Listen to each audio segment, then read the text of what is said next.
마태복음 23장 23절에서 24절 말씀. 율법 학자들아, 바리새파 사람들아, 위선자들아, 너희에게 화가 있다. 너희는 박하와 회향과 근체의 11조는 드리면서 정의와 자비와 신의와 같은 율법의 더 중요한 요소들은 버렸다. 그것들도 소홀히 하지 않아야 했지만 이것들도 마땅히 행해야 했다. 눈먼 인도자들아, 너희는 하루살이를 걸러내면서 낙타는 삼키는구나. 지난 말씀에서 예수님은 아들을 의미하는 벤과 도를 의미하는 에벤이라는 단어를 통해 언어 유희를 사용하신 적이 있습니다. 오늘 말씀에도 비슷한 언어 유희가 나옵니다. 예수님께서는 서기관과 바리새인들을 향해 하루살이는 걸러내고 낙타는 삼키는도다 라고 말씀하십니다. 여기서 하루살이는 아람어로 갈마이고 낙타는 아람어로 감라입니다.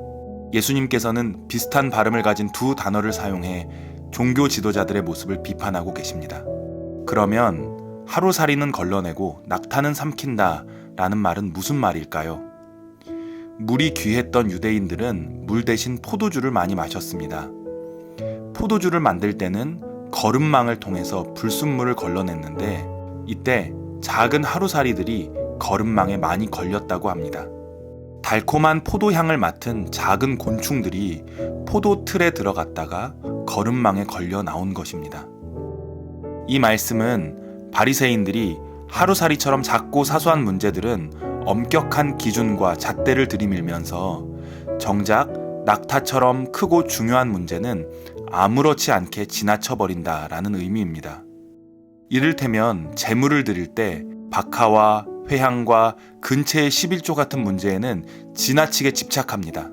그러면서도 훨씬 더 중요한 문제, 정의를 행하고 자비를 실천하고 신의를 지키는 것과 같은 문제들은 무시했던 것입니다.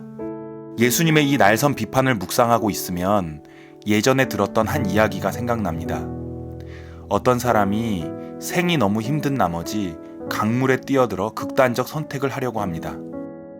그때 다른 사람이 길을 가다가 그 광경을 목격하고 소리칩니다. 뛰어들지 마세요. 하나님은 당신을 사랑하십니다. 그러자 강물에 뛰어들려고 했던 사람이 말합니다. 아, 저도 기독교인이에요. 밑에 있는 사람이 말합니다. 아, 그래요? 천주교인이신가요? 개신교인이신가요? 저는 개신교인이에요. 아, 그래요? 저도 개신교인이에요. 교단은 어디시죠? 침례교예요. 아, 그렇군요. 저도 침례교예요. 혹시 북침례교를 지지하시나요? 남침례교를 지지하시나요? 저는 남침례교를 지지해요. 아, 그래요? 저도 남침례교를 지지합니다. 그럼 일반 침례교신가요? 특수 침례교신가요? 저는 일반 침례교예요. 저도 일반 침례교예요. 그럼 일반 침례교 구파인가요? 일반 침례교 신파인가요? 저는 일반 침례교 구파예요. 그러자 밑에 있던 사람이 소리칩니다. 이단자, 당장 뛰어내려. 물론 과장된 이야기입니다. 하지만 비슷한 일이 우리 주변에서 일어나고 있습니다. 한국 개신교 안에 교단과 교파만 수백 개가 넘는다고 합니다.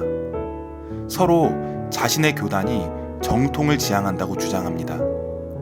하지만 대부분의 경우 교단 간의 신학적 차이는 구원과는 상관없는 매우 사소한 것들입니다. 이렇게 그리스도인들끼리 작은 문제로 서로를 비판하고 적대시하면서도 정작 보이는 형제를 사랑하지 못하는 자는 보이는 하나님을 사랑할 수 없다라는 말씀은 무시합니다. 이런 모습은 예수님께서 비판하고 계신 하루살이는 걸러내고 낙타를 삼키는 유대 종교 지도자들의 모습과 조금도 다르지 않습니다. 17세기 안토니오 도미니스라는 분이 한 것으로 알려진 유명한 말이 있습니다. 본질에는 일치를, 비본질에서는 자유를, 모든 것에는 사랑을. 모든 그리스도인들이 본질에서는 일치를, 비본질에서는 자유와 관용을, 그리고 모든 것에서는 사랑을 따르는 자들이 되기를 바랍니다. 주님, 우리가 작고 사소한 문제로 서로를 비난하고 비판하지 않게 하시고 주님의 말씀 안에서 서로를 사랑하며 하나 되는 그리스도인이 되게 하소서. 예수님의 이름으로 기도합니다. 아멘.